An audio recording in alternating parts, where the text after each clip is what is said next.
Então, a paciente teve uma lesão na região frontal, foi mais ou menos assim a ferida, uma ferida traumática, né? Mais ou menos oblíqua e, de certa forma, regular, ok? Então, foi uma ferida na região de face, uma ferida extensa, medindo mais ou menos uns 5 centímetros, acredito, sem perda de substância. Então, é uma ferida relativamente simples, onde a gente tinha uma exposição do tecido muscular, mas aparentemente não tinha acometimento desse tecido muscular. Me parece que realmente pela foto, né, onde a gente viu, tinha acometimento da pele e do subcutâneo, que na fronte é escasso, né? A gente não tem muito subcutâneo na fronte, basicamente a gente tem ali 3, 4 milímetros ali de subcutâneo e já abaixo disso a musculatura. E aí, gente, é muito tentador que vocês indiquem a sutura intradérmica nessas situações. Por quê? Porque a sutura intradérmica, a gente sabe que não vai ter aquela marcação. Então, quando a gente vai fazer a sutura, vou simular aqui o que tinha lá. Vou fazer uma simulação aqui para conversar com vocês.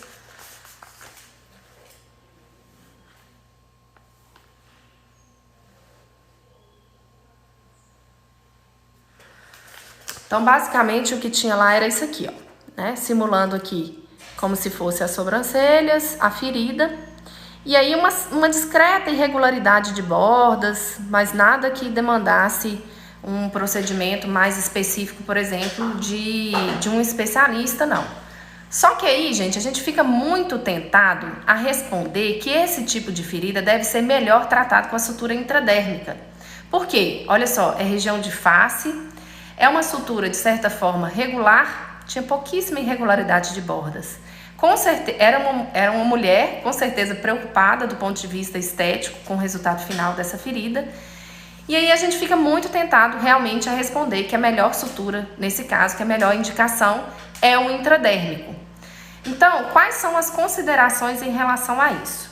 Primeiro, eu queria falar para vocês que a gente tem uma característica na sutura do trauma, que a gente trabalha com uma situação diferente das incisões cirúrgicas. Quando a gente vai fazer uma incisão cirúrgica, a gente prepara o campo operatório, ou seja, a gente prepara tanto a pele quanto a equipe, o material que a gente está utilizando é um material estéril, então a gente prepara aquele ambiente para que a gente trabalhe numa condição de menor índice de micro-organismos possível. É um ambiente asséptico, estéril? Não, nunca é. Todas as vezes que a gente vai fazer um procedimento cirúrgico, a gente elimina o maior número possível de micro-organismos, mas a gente nunca consegue um ambiente totalmente estéril.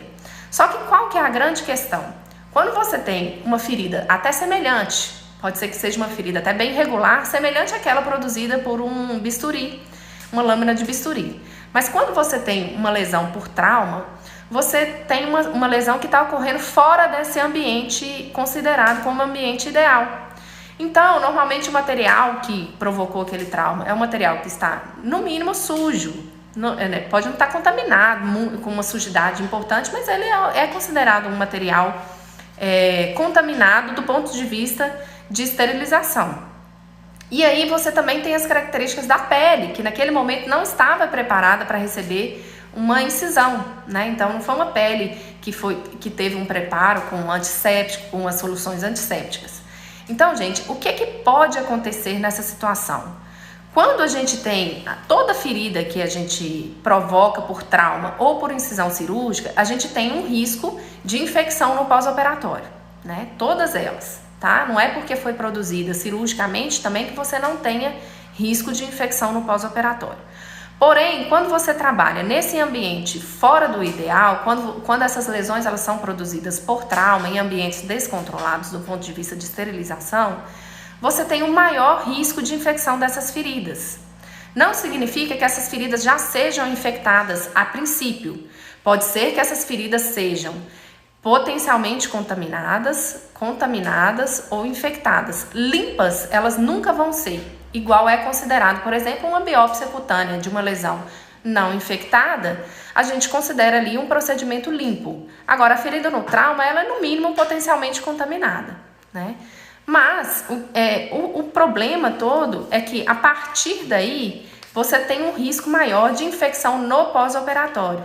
E qual seria a desvantagem de uma sutura contínua nessa situação? Se você tiver uma infecção, tiver um acúmulo, por exemplo, ali de pus, precisar de drenar um abscesso, você vai ter que abrir alguns pontos. Se você tem uma sutura interrompida, você consegue eliminar alguns daqueles pontos, drenar aquele abscesso e fazer e resolver aquele procedimento, aquele problema, sem ter que abrir todos os pontos. Se você tem uma sutura contínua, olha a dificuldade que você vai ter. Ao tentar abrir um ou dois pontos ali, você corre um grande risco de ter uma deiscência, que é a abertura desses pontos, quase total ou total. Entenderam? Então, assim, não é adequado, do ponto de vista teórico, não é adequado a gente indicar as suturas contínuas no trauma, ainda que você acredite que esteticamente isso seja melhor. Dito isso, eu vou deixar muito claro para vocês que existe um risco e você pode colocar na balança o risco e o benefício. Claro que se você faz um pequeno desbridamento dessas bordas, então, por exemplo, na plástica a gente às vezes faz isso, ó. A gente vem aqui e regulariza um pouquinho essas bordas, debrida, né? A gente tira um pouquinho essas bordas, faz um desbridamento ali milimétrico, não pode ser muito, porque senão também você vai ter uma perda de substância importante. E faz uma antisepsia melhor, uma antisepsia mais intensa e pode eventualmente até optar pela sutura intradérmica. Agora, não é o que é recomendação geral, justamente por causa desse risco maior de infecção que pode acontecer no pós-operatório em pacientes que tiveram a ferida por trauma. Então, gente, o que eu vou recomendar para vocês? Para fins gerais, então, para a prova, por exemplo, isso é uma questão recorrente em provas de residência. Então, de maneira geral, se acontecer de ter uma questão assim, lesão traumática na face, medindo cerca de 3, 4 centímetros, com bordas regulares, sem sangramento importante, criança, né, que não precisa tirar ponto no pós-operatório, qual seria a sutura mais indicada? Aí vai ter lá a opção de ponto simples, vai ter lá a opção de intradérmico e geralmente a gente tende a querer responder o intradérmico. Então tomem cuidado com isso, porque com certeza a resposta vai ser a sutura por pontos interrompidos, tá? Vai ser o ponto simples, eventualmente você pode até intercalar um ponto simples com algum outro ponto se você vê que tem necessidade disso. Então se a borda está um pouco tensa, às vezes você vai precisar de fazer um donate, ou às vezes você vai precisar de fazer um X, mas de maneira geral a resposta vai ser o ponto simples. Tá? Agora, em ambientes totalmente controlados, por exemplo, se você tem condição de levar esse paciente para um bloco cirúrgico, se você é um especialista, se você tem condições de fazer uma abordagem diferente dessa ferida, vai ter um acompanhamento diferenciado com esse paciente no pós-operatório, vai indicar, vai fazer as considerações a respeito do uso de antibiótico ou não, aí, em algumas situações, você poderia sim indicar essa sutura intradérmica. Mas vamos deixar bem claro que para o trauma, de uma maneira geral, o ideal é que a gente não utilize essas suturas contínuas. Então, quais suturas contínuas que eu tô falando? Principalmente o intradérmico e o chuleio. Então, às vezes a gente tem ferimentos extensos em couro cabeludo, por exemplo, não é infrequente isso, né? Por queda de altura ou por alguma lesão, enfim, provocada por alguma pessoa, né, com algum instrumental contundente. Então, não é incomum que essas feridas em couro cabeludo elas sejam extensas. E aí, o que acontece? Geralmente as pessoas ficam tendenciosas a fazer um chuleio, porque é uma região que o chuleio vai muito bem. O couro cabeludo realmente ele tem uma boa aceitação com o chuleio, principalmente porque ele é uma sutura mais rápida, é uma sutura mais hemostasiante, e a gente sabe que o couro cabeludo sangra muito, né? Tem uma tendência a sangrar bastante.